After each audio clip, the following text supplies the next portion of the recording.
Hello बच्चों, चलिए प्रश्न को देखते हैं। कह रहा है कि समाकलन 0 से x t गुना e की घात माइनस टी की घात 2 dt का निम्नतम मान क्या है। और इसके लिए हमारे पास चार विकल्प यहाँ पे दिया गया है। तो दिए गए प्रश्न के लिए जो मुख्य अवधारणा है, यदि हम मुख्य अवधारणा इस प्रश्न के लिए देखें तो मान लीजिए कि कोई फलन एच एक्स बराबर है समाकलन जी एक्स से एफ एक्स के बीच में।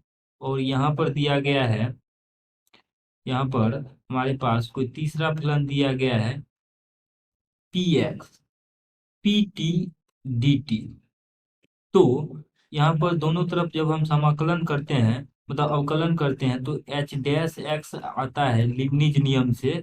ये आता है पी, और टी के जगह पे रखते हैं एफ एक्स, और गुना में आता है एफ डैश एक्स माइनस, पुनः यहाँ पे टी के जगह पे रखते हैं जी एक्स, तो जी एक्स गुना में जी डैश एक्स। इस तरीके से हम समाकलन का अवकलन करते हैं। अब देखिए प्रश्न में दिया गया है जो फलन है, यहाँ पे इसको हम एफ एक्स मान लेते हैं।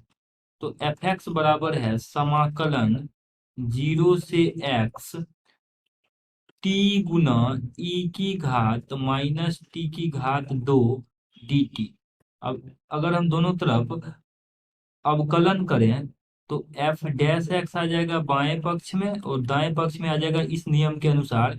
तो जहां जहां टी है वहां वहां हम उच्चतम लिमिट यानी एक्स रख देंगे, तो ये आ जाएगा एक्स गुना ई की घात माइनस एक्स की घात 2 गुना एफ डैश एक्स, अर्थात इसके अनुसार देखें तो एफ एक्स एक्स के इक्वल है, बराबर है, तो यहाँ पे इसका अवकलन आ जाएगा एक माइनस, इसमें जहाँ जहाँ टी है वहाँ वहाँ शून्य रखेंगे तो शून्य, और गुना में निम्नतम जो लिमिट है जी एक्स उसका अवकलन तो शून्य।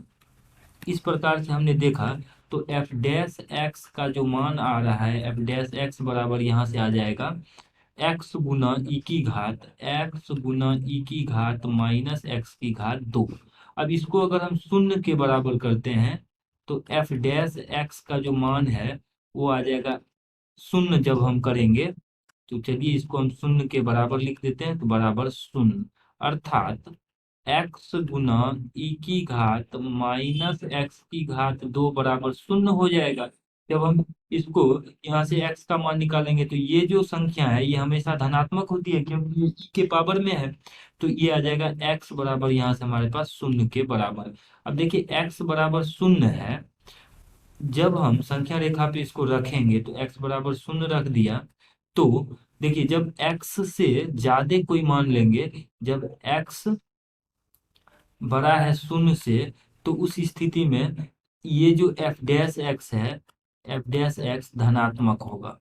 और जब हम x का मान शून्य से कम रखेंगे, जब हम x शून्य से कम रखेंगे तो उस स्थिति में एफ डैश एक्स जो है शून्य से कम होगा, अर्थात एफ डैश एक्स जो है ये धना ऋणात्मक से धनात्मक की तरफ जा रहा है। इसका मतलब क्या है कि x बराबर शून्य दिए गए फलन एफ एक्स का न्यूनतम बिंदु है, मतलब एफ एक्स का वह बिंदु है जिस पर फलन एफ एक्स न्यूनतम है।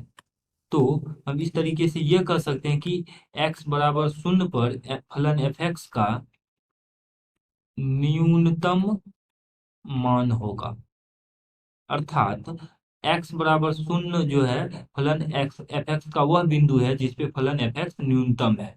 तो एफ एक्स पुनः हम यहाँ पे लिख लेते हैं। एफ एक्स हमारे पास था शून्य से एक्स, और यहाँ पर था टी गुना, तो यहाँ पर था हमारे पास टी गुना ई की घात माइनस टी की घात 2 डी टी।